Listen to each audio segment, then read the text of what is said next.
Good morning, everyone. Today, we are here to celebrate World Physiotherapy Day, a day dedicated to recognizing the vital role of physiotherapists in promoting health, independence, and quality of life. Physiotherapy is not just about exercises or recovery after injury, it is about restoring movement, reducing pain, preventing disability, and empowering individuals to live fuller and healthier lives. Whether it is helping a child take their first steps, supporting a patient after surgery, guiding recovery from a sports injury, or improving the quality of life for someone with a chronic condition, physiotherapists are true partners in health. The theme of this day reminds us that movement is medicine. Physiotherapists teaches us that with the right guidance, patience, and dedication, the human body has an incredible power to heal and adapt. On this occasion, let us appreciate the contribution of physiotherapists worldwide and also remind ourselves of the importance of staying active, taking care of our posture, and valuing rehabilitation as much as treatment. Once again, a very happy World Physiotherapy Day. As a part of this year's theme, Physiotherapy for a Healthier Future and Healthy Aging, we are truly honored to have with us Dr. S.P. Rai sir, Professor and Head of Department Orthopedics and Dean Student Welfare at T.S. Mishra University. नमस्कार, मैं आप सबको world physiotherapy day 8 सितंबर 2025 की हार्दिक शुभकामनाएं देता हूं और उम्मीद करता हूं कि मैं डॉक्टर नित्यानंद जो डीन पैरामेडिकल साइंसेज के चीफ हैं और head of department physiotherapy doctor बरका भट्ट, डॉक्टर शाहिद और उनकी पूरी टीम को मैं धन्यवाद देता हूं जिन्होंने इस अवसर पे हमें आमंत्रित किया है। उम्मीद है कि हम लोग उस सपने को साकार करेंगे जो healthy ageing by the physiotherapist का एक सपना है जिसको हम लोग पूरा करेंगे। हमारे host doctor Shahid, thank you very much, आपने हमें आमंत्रित किया। उम्मीद है कि हम लोग दोनों आदमी मिलजुल करके फिजियोथेरेपी और उसकी महत्ता के बारे में कुछ आपस में करेंगे जो सोसाइटी के लिए एक महत्वपूर्ण माइलस्टोन होगा। Thank you so much, sir, for your valuable time and golden words. Sir, my first question to you is, when did you join this university and how was your experience so far? मैं TS Mishra medical college के साथ में right from very beginning since 2015 में जुड़ा। 2016 में हमें MBBS के students हमारे साथ में आए।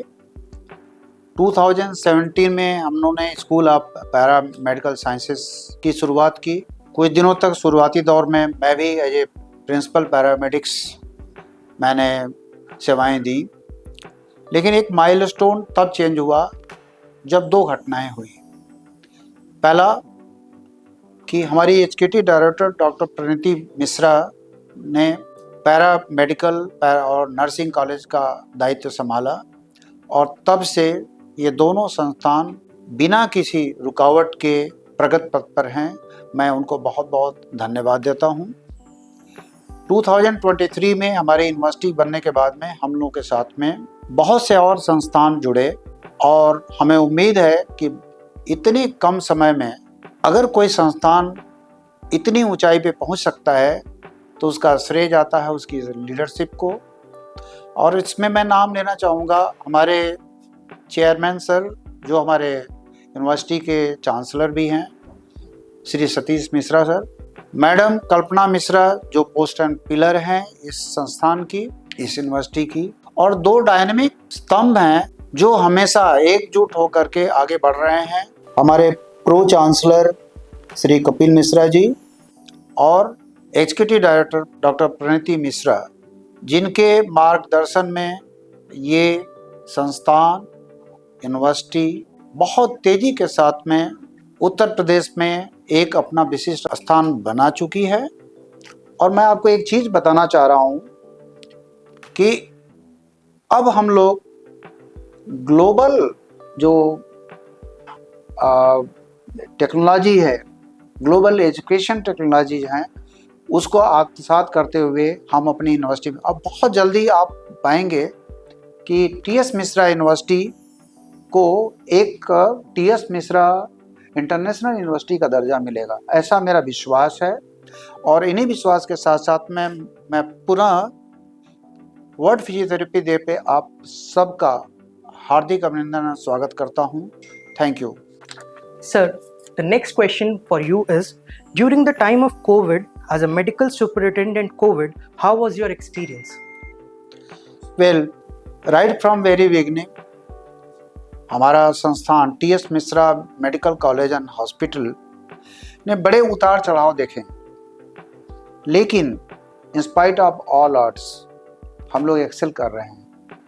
और सबसे बड़ी खास बात ये थी कि कोविड जो एक वैश्विक महामारी थी, जिसमें हमने महसूस किया कि हर जगह अफरा तफरी का माहौल बना हुआ था, उस समय भी T.S.. Mishra medical college and hospital ने अपने लीडरशिप के सहयोग से बिना किसी रुकावट के हम लोगों ने जो उत्कृष्ट कार्य किया है, और मुझे बहुत खुशी है कि मैं उस टीम का पार्ट था जो इस महामारी में पूरी मानवता के लिए जितना संसाधन हो सकता है उसके साथ में कर रहे थे। आपने सुना होगा कि ऑक्सीजन सप्लाई की बहुत बड़ी कमी थी। मैं आपको बड़े गर्व के साथ बोलना चाहूँ, मेरा संस्थान कभी भी ऑक्सीजन की सप्लाई के लिए, और मैं इसके लिए डायरेक्टर ऑपरेशन श्री अनिल अग्नोत्री जी का धन्यवाद देना चाहता हूं, जिन्हें हम लोग फूफा जी के नाम से जानते हैं, लेकिन वो अनिल अग्नोत्री जी हैं। और जो उनका जो डायनेमिक था, आपको मैं बता दूं, वो बियॉन्ड किसी एप्रिसिएशन के बियॉन्ड था। हमारे सहयोगी डॉक्टर्स, हमारे एम्प्लाई, और यहाँ तक कि एक छोटा भी सिक्योरिटी के लोग, लॉजिस्टिक सपोर्ट, नर्सिंग के लोग जिस तरह से मिल करके एक दूसरे के साथ में कंधे से कंधा मिलाकर इस महामारी से करें।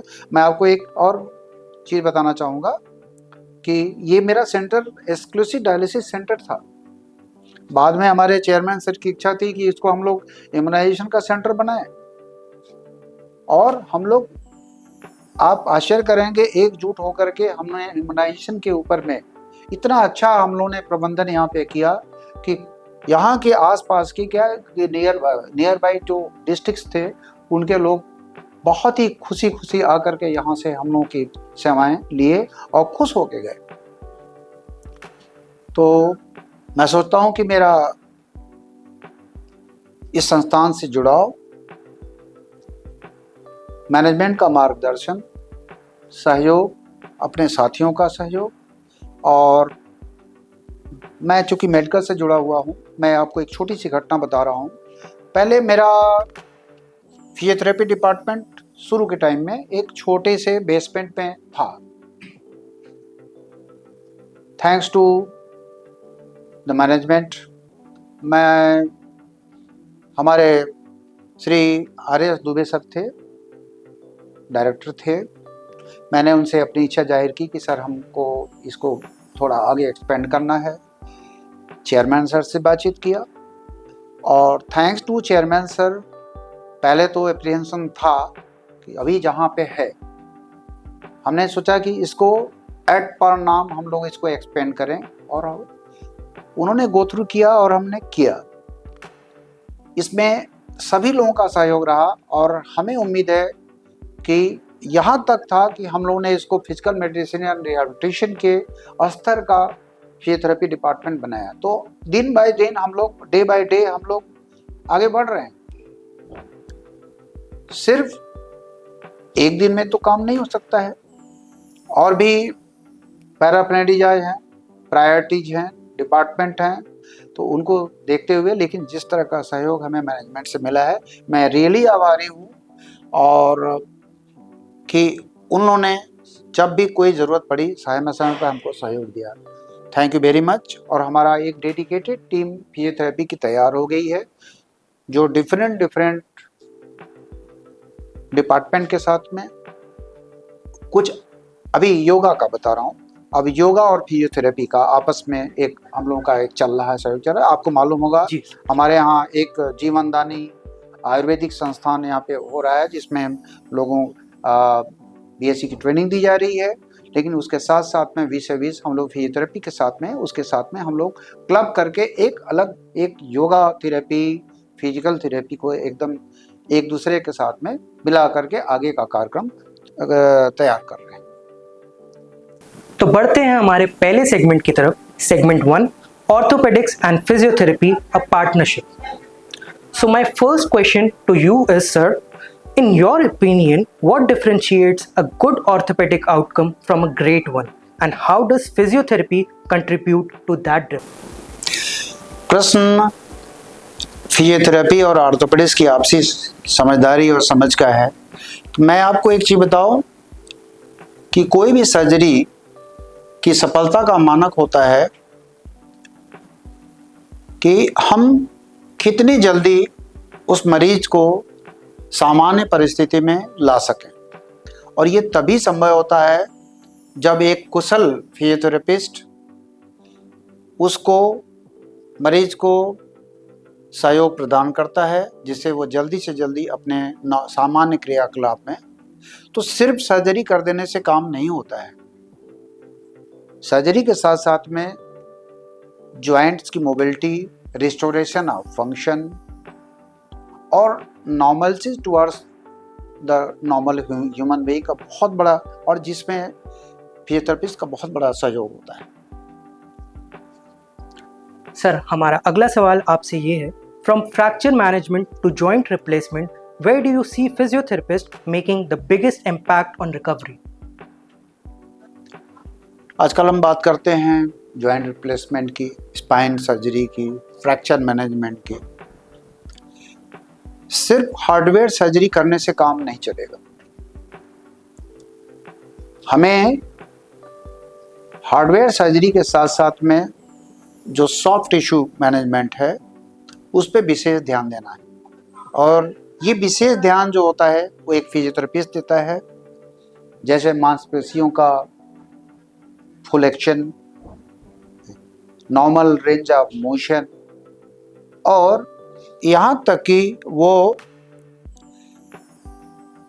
गेट पैटर्न को दुरुस्त करता है, जिससे मरीज सामान्य तरीके से चल सके, अपना काम कर सके। तो ये बहुत बड़ा एक रोल होता है फिजियोथेरेपिस्ट का। Sir, my next question in this segment is, have you experienced cases where delayed or improper physiotherapy changed the course of recovery? What can students learn from such cases? ये 3 शब्द हैं। One is recovery, negligence और delay in instituting the physiotherapy, और तीसरा है rate of recovery. ये तीनों एक दूसरे के साथ में जुड़े हुए हैं। बेसिकली किसी भी पेशेंट का जो रिकवरी होती है, कितना कुशलता से कोई फिजियोथेरेपिस्ट उसको जितनी जल्दी समावेश करता है उतनी अच्छी रिकवरी होती है, विकृति उतनी ही कम होती है। तो मेरे ख्याल से कोशिश तो यही करना चाहिए कि फिजियोथेरेपिस्ट को शुरुआत से लेकर अंत तक साथ में लगे रहना चाहिए। और मैं तो कहूँगा किसी भी सर्जरी के पहले एक बार फिजियोथेरेपी का इवैल्यूएशन करवा लेना चाहिए। मरीज को बता देना चाहिए कि आपका अभी इतना आपका डेफिसिट हुआ है, उसको आपको इतना टाइम लगेगा इसको नॉर्मलसी आने में। तो मेरे ख्याल से ये ज़्यादा अच्छा एक रहेगा। So moving ahead to the second segment, segment 2, advances and innovation. My first question in this segment is, with the rise of minimally invasive surgeries, how has the rehabilitation timeline changed for patients? Minimum invasive surgery की बात कर रहे हैं जी, definitely एक advancement है orthopaedics के लिए। But I tell you one thing कि जिस तरह से हम उम्मीद करते हैं कि conventional surgery, minimal invasive surgery में लॉसेस कम होते हैं, कॉम्प्लिकेशंस कम होते हैं और रिकवरी भी होती है, लेकिन मेरा ये विश्वास है कि शायद अगर इसमें फिजियोथेरेपिस्ट का एडवांस्ड जो इन्वॉल्वमेंट अगर ना किया जाए तो तब भी ये रिकवरी पूरी तरह से आएगी, जल्दी आएगी, ये कहना बड़ा मुश्किल है। और मेरा विश्वास है कि हम लोगों को मिनिमम इन्वेसिव सर्जरी के साथ साथ हम लोगों को फिजियोथेरेपिस्ट को भी अर्ली इन्वॉल्वमेंट की बहुत सवाल मिनिमम इन्वेसिव सर्जरी में है। तो जिस तरह से मिनिमम इन्वेसिव सर्जरी बहुत कम समय में मरीज को चलायमान कर देती है, फिजियोथेरेपिस्ट उतनी ही आत्मविश्वास के साथ उस रिकवरी को और आगे जल्दी बढ़। My next question is, do you think technology like robotics and AI, that is artificial intelligence, will replace physiotherapists or will it empower them? जी, मेरे ख्याल से गलत अवधारणा है। मैं इसको इस तरह से लेता हूँ कि कोई भी एडवांसमेंट अगर होता है तो वो किसी भी टेक्निक को इन्हांस करने के लिए होता है, उसका पॉजिटिव अप्रोच के लिए होता है। कभी भी कोई भी रोबोट और artificial intelligence can not replace the human touch. और ह्यूमन टच सिर्फ एक जगह से आएगा, वो जब हमारा फिजियोथेरेपिस्ट उस एक्टिविटी मरीज के साथ में संपर्क में रहे, भावनात्मक संपर्क हो, फिजिकल संपर्क हो, उसको कोई भी टेक्नोलॉजी रिप्लेस नहीं कर सकती है। लेकिन एट द सेम टाइम कोशिश तो यही करना चाहिए, नॉलेज गेन करना बहुत ज़रूरी है, टेक्नोलॉजी का उपयोग बहुत ज़रूरी है। तो रोबोटिक्स और आर्टिफिशियल इंटेलिजेंस को हम लोग उसमें समावेश कर सकते हैं फिजियोथेरेपी टेक्निक के साथ, ठीक है, उसको रिप्लेस नहीं कर सकते। my next question is, how can physiotherapists keep up with the rapidly evolving surgical techniques to ensure their rehab protocols are up to date? हाँ, जहाँ तक अपडेट का सवाल है तो पहला चीज़ तो इसके दो पार्ट हैं। एक तो यह है कि ऑर्थोपेडिक सर्जन और फिजियोथेरेपिस्ट दोनों को संयुक्त प्रयास करना चाहिए। और मेरा विचार है कि उसमें उन लोगों को कंबाइन तरीके से seminars, audio visual presentation, discussion, ये सब बीच बीच में करते रहना चाहिए और तभी एक दूसरे का साथ में हम लोग इंटीग्रेटेड वे में काम कर पाएंगे, ठीक है, यूनिफाइड वे में काम कर पाएंगे, क्योंकि दोनों दो एक्सपर्ट हैं। एक फिजिकल मेडिसिन का एक्सपर्ट है, एक जो है दूसरी विधा जो है बोन एंड ज्वाइंट का एक्सपर्ट है। लेकिन जब तक दोनों का आपस में समावेश नहीं होगा, और ये तभी संभव है कि हम लोग आपस में कुछ ना कुछ टेक्स्ट मैटर, कुछ फिजिकल एक्सपीरियंस, कुछ टेक्नोलॉजी आपस में शेयर करते हैं। ये सतत प्रयास होना चाहिए। So moving ahead with the next segment, that is segment 3, preventive and community care. My first question is, what are the top 3 lifestyle habits you believe contribute most to the orthopedic problems today? Prevention तो हमेशा एक तरह से देखा जाए तो preventive aspect, अगर preventive measures अगर लिए जाएं तो ये स्वास्थ्य के लिए अच्छा होता है। और जहाँ तक आजकल के नौजवान लोगों की बात है तो 3 मुख्य कारण हैं जो कि इनएक्टिविटी की तरफ वो करते हैं। पहला चीज़ है कि वो निष्क्रिय जीवन शैली, ठीक है, और consumption of junk food, inactivity, gadgets का अभी ऑपलेट हमने देखा है गैजेट्स का। अब गैजेट्स का प्रयोग आपका अपनी डिमांड के हिसाब से है। अब गैजेट्स का यूज हम लोग करना ज़रूरी है, अदरवाइज हम लोग पीछे रह जाएंगे। प्रॉब्लम ये है कि गैजेट्स पे बैठना बुरी बात नहीं है, टेक्नोलॉजी का यूज करना बुरी बात नहीं है। प्रॉब्लम यहाँ है कि अब आप भूल जाते हैं कि आप किस पॉस्चर में बैठे हुए हैं, बैड पॉस्चर। आप ये भूल जाते हैं कि आपको समय समय पे अपने शरीर की जो आवश्यकता है, हेल्दी फूड लेना है, आपको पानी की मात्रा सफिशिएंट मात्रा में लेना चाहिए, जो कि हमें लगता है कि लोग। और एक प्रॉब्लम है आजकल नौजवानों के बीच में हो रहा है, टैक्स सिंड्रोम। एक कंप्लीट एक स्थिर जिसको बोलते हैं पॉस्चर में, अनअवेयर कि वो एक तरफ गर्दन को करके किया या फिक्स करके किए हैं तो उनको फैटिग होता है, हेडेक होता है। गर्दन में दर्द होती है, और आजकल तो ये एक्सीडेंट का कारण बनता है। कुछ लोग अपने गर्दन के पास में मोबाइल को फंसा करके चलते हैं और ये एक्सीडेंट का कारण बनता है। तो मेरे को लगता है कि शायद हम लोग को कोशिश यही करना चाहिए कि करेक्ट पोस्चर मेंटेन करें, जंक फूड से बचें, हेल्दी फूड की तरफ जाएं और समय समय पे अपने शरीर को थोड़ा स्ट्रेच करें, रिलैक्स करें in between the works. My next question is, how can physiotherapists contribute to sports injury prevention and not just rehabilitation? जैसा आप जानते हैं, किसी भी स्पोर्ट्स पर्सन के लिए फिट होना बहुत ज़रूरी होता है। वो सिर्फ शारीरिक फिटनेस की बात मैं नहीं कर रहा हूँ। शारीरिक फिटनेस तो आप proper nutrition and proper exercise से कर सकते हैं, लेकिन फिजियोथेरेपिस्ट का रोल ये है कि वो इंटीग्रेटेड फिटनेस का ध्यान देता है। इसका मतलब है, पहले वो बेसिक एक्सरसाइजेस बताता है, फिर वो जिस विधा का प्लेयर है उसके हिसाब से वो उसको ट्रेन करता है। से वेट लिफ्टिंग का जो आदमी होता है उसको मसल्स का कोऑर्डिनेशन, मसल की स्ट्रेंथ पे ध्यान देता है। जो जैवलिन थ्रोअर है उसका रेंज ऑफ मोशन बढ़ाने का, उसका एंगल एंड ऑल, ये सब चीज़ फिजियोथेरेपिस्ट के देख रेख में होता है। तो कहने का मतलब ये है कि एक प्रॉपर इंटीग्रेटेड कोऑर्डिनेटेड फिजियोथेरेपी की बहुत सख्त ज़रूरत है to keep fit a sports person. So last question in this segment is, in a country like India where many people ignore early pain, how can physiotherapists and orthopedician work together to encourage early intervention? मेरा एक छोटा सा जवाब है, awareness programme कराकर।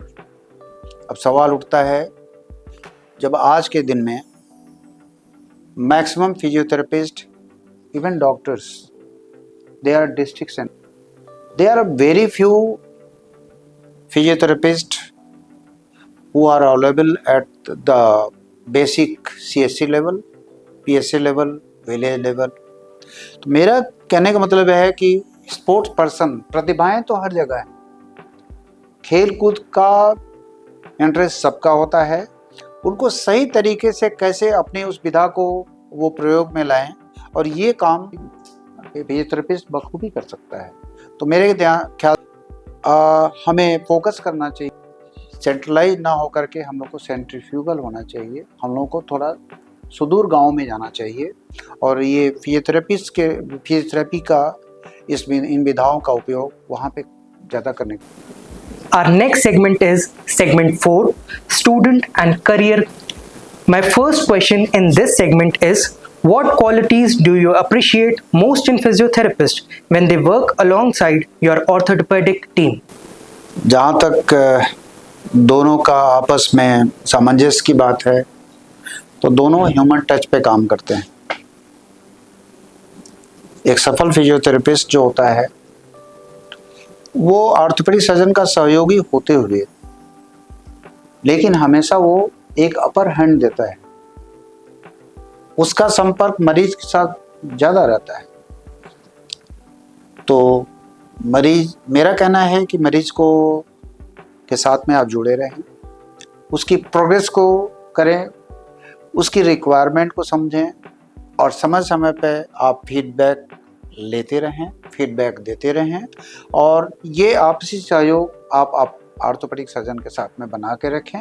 मेरे ख्याल से एक टीम वर्क का एक उदाहरण रहेगा, इसमें मरीज को रिकवरी में सहयोग मिलेगा। My next question in this segment is, if you were to give one piece of advice to the final year physiotherapy students, what would it be?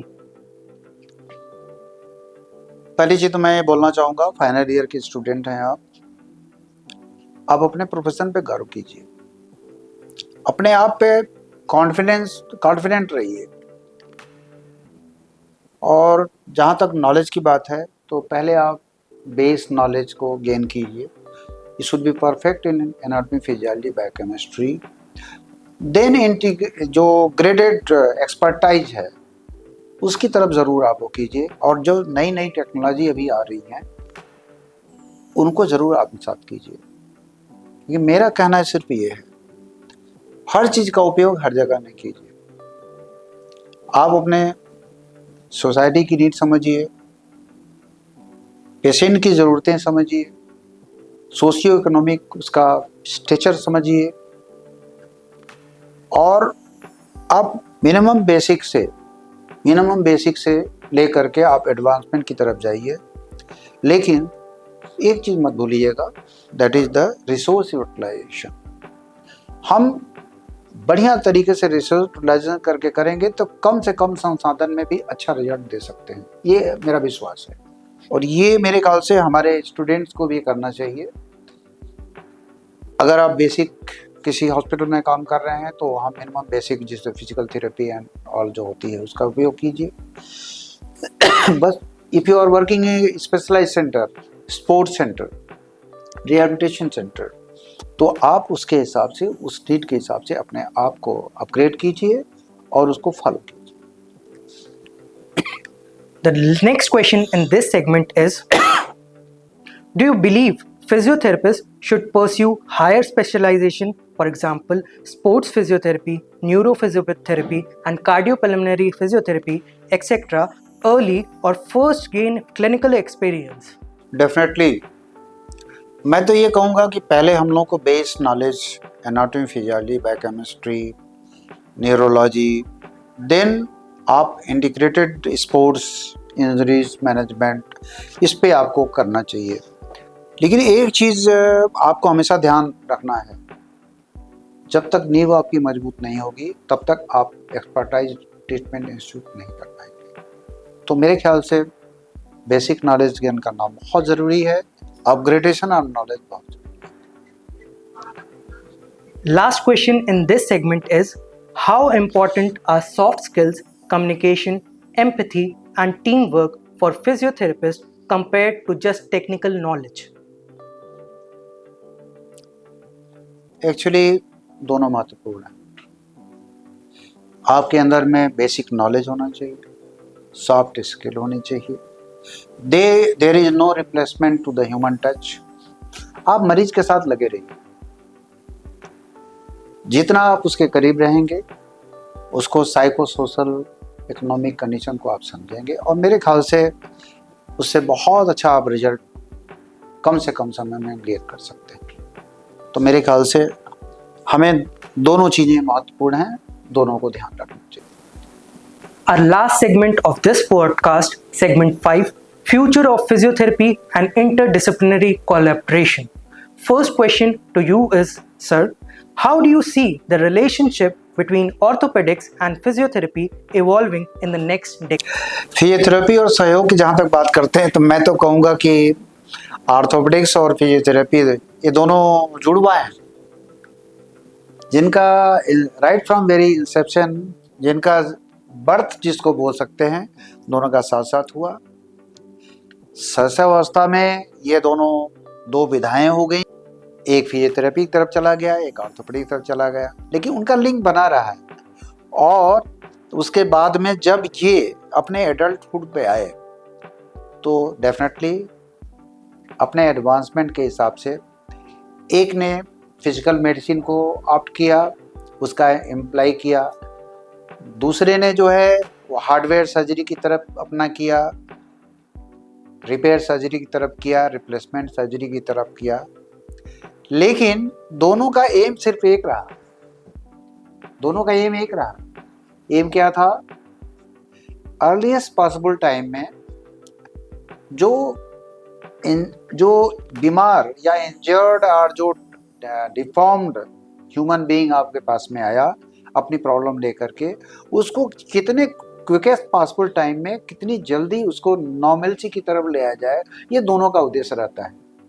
तो दोनों जुड़वा हैं, दोनों की विधाएं कहीं पे थोड़ी सी डेविएटेड हैं, लेकिन बाद में आकर के एक नॉर्मल हेल्दी इंडिविजुअल का आउटकम देने का ही दोनों का उद्देश्य है। तो मैं तो कहूँगा कि ये बहुत बड़ा एक अच्छा उपलब्धि। So next question in this segment is, Should universities encourage more interdisciplinary learning between MBBS orthopedics and physiotherapy students? Why only physiotherapy? मैं तो उसको दूसरे तरीके से बोलूँगा, each and every medical graduate, मैं ऑर्थोपेडिक्स की बात नहीं कर रहा, ऑर्थोपेडिक्स एक एक्सपर्ट ब्रांच है, एक विधा है जो कि एक्सपर्टाइज है, जो कि और लोगों के बोन एंड जॉइंट्स को करती है। मैं अंडर ग्रेजुएट मेडिकल स्टूडेंट की बात कर रहा हूँ। अगर आपको एक कुशल अंडर ग्रेजुएट मेडिकल स्टूडेंट वो करना है तो उसको भी फिजियोथेरेपी का नॉलेज होना चाहिए, और ये तभी संभव है जब हम अंडर ग्रेजुएट मेडिकल टीचिंग में फिजियोथेरेपी के कुछ बेसिक जो चीज़ें हैं, कॉन्सेप्ट्स हैं, उनको आत्मसात करें, उसके साथ में उसका करें। विस फिजियोथेरेपी के साथ में भी वही चीज़ है कि जितना हम फिजियोथेरेपी के स्टूडेंट्स को मेडिकल ग्रेजुएट के साथ में, उनकी विधाओं के साथ में हम एसिमुलेट करेंगे, उतना ही एक बेटर रिजल्ट आएगा। जहाँ तक ऑर्थोपेडिक्स का सवाल है तो मेरा कहना है कि टीम वर्क है। There is no difference between, difference word नहीं बोलना चाहिए, दोनों की विधाओं में कोई बहुत हल्का सा एक दूसरे के साथ, बट आपसी सहयोग एक ऐसी चीज़ है जो हमें हमेशा 100% रिजल्ट की तरफ ले जाती है, बी इट बी फिजियोथेरेपिस्ट और B it be orthopaedics. My next question is, what is one area where you feel physiotherapy is underutilized in India and needs more recognition? Most of you may not agree with my this thing, लेकिन मेरा ऐसा सोचना है कि जिस तरह से medical advancement हुआ है और लोग शहरों की तरफ ज़्यादा अपने आप को किए हैं, डेडिकेट किए हैं, मेरा कहना है कि गवर्नमेंट को भी एक पॉलिसी बनानी चाहिए, at least community health centre level पे कम से कम एक फिजियोथेरेपिस्ट ज़रूर होना चाहिए। जिस तरह से डायलिसिस टेक्नीशियन, ऑप्टोमेट्रिस्ट की पोस्टिंग हो रही है, मेरे ख्याल से ये होना चाहिए। और मैं तो यहाँ तक कहूँगा कि सीएससी के बाद में उनकी जो एसोसिएटेड पीएससी है या कम्युनिटी सेंटर्स हैं, आजकल कम्युनिटी सेंटर्स भी खुल गए हैं जो कि बेस लेवल पर जा कर रहे हैं, उनमें हफ्ते में 2 या 3 दिन फिजियोथेरेपिस्ट की विजिट होनी चाहिए। और इससे शायद समाज के अंदर में एक तो जागरूकता बढ़ेगी, खासकर पास्चर को लेकर के, मिथ को लेकर के, स्टिग्मा को लेकर के। जो कमर दर्द होने लगता है, मोस्ट ऑफ फार्मर्स हैं वो बोलते हैं चिक पड़ गया है, मसाज करवाते हैं। ये अवेयरनेस एक फिजियोथेरेपिस्ट ही फैला सकता है क्रॉस रूट लेवल पे, कि अगर आप गलत टेक्नोलॉजी का उपयोग करोगे, गलत पास्चर में वो करोगे, खान पान उचित नहीं रखोगे, तो ये आपको समस्याएं बढ़ सकती हैं। कब आपको डॉक्टर के पास में जाना है, से मैं एक छोटा सा एग्जांपल बता रहा हूँ। अक्सर विलेज एरिया में ऑस्टियोपैथ होते हैं, नेचुरोपैथ होते हैं, किसी को चोट लग जाती है तो उनका कहना है कि वो जोड़ उखड़ गया, हालांकि वो स्प्रेन होता है, सिंपल सा स्प्रेन होता है, फ्रैक्चर हो सकता है, बट उनके दिमाग में एक चीज़, और वो देखी पान मसाजिंग, तो ये बहुत गलत विधा है। कम से कम आप अगर फ़ायदा नहीं कर सकते, और ये तभी संभव है जब ग्रास रूट पे लोग जा कर के, विलेज लेवल पे जा कर के, ग्राम पंचायत पे जा कर के लोग इन विधाओं को what to do and what not to do, और इसमें सबसे बड़ा सहयोग गवर्नमेंट का होना चाहिए कि without fail at least CSC level पे एक एक्सपर्ट फिजियोथेरेपिस्ट ज़रूर करें। और अगर उनका रूटीन ऐसा रहे कि वो पास के ग्राम सभाओं में जा कर के लोगों के अंदर अवेयरनेस फैला सकें करेक्ट पास्चर का, करेक्ट डाइट का, तो मेरे ख्याल से इससे अच्छा कोई सहयोग नहीं हो सकता है। Our last question in this segment is, what message would you like to give the next generation of physiotherapists who are entering this profession and with passion and curiosity? The coming generation is generation of digital age, technology. तो मैं पहला चीज़ बोलूँगा कि आप अपने profession पे गर्व कीजिए। दूसरा चीज़ है, टेक्नोलॉजी के ऊपर में उतने ही अपने आप को आप टेक्नोलॉजी का उतना ही उपयोग कीजिए जितना ज़रूरत है। ओवर यूज़ किसी भी चीज़ का ठीक नहीं है।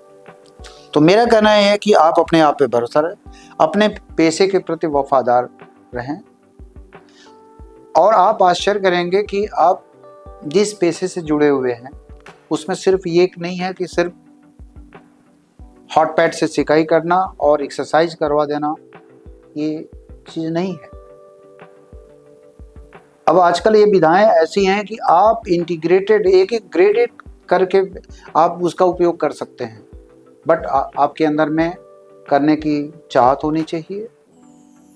क्षमता अपने आप आ जाती है, क्योंकि जब सीखेंगे तो करेंगे। तो मेरे कहने का मतलब ये है कि आप अपने प्रोफेशन पे गर्व कीजिए, अपने मरीजों के प्रति जुड़े रहिए, समाज के प्रति जुड़े रहिए।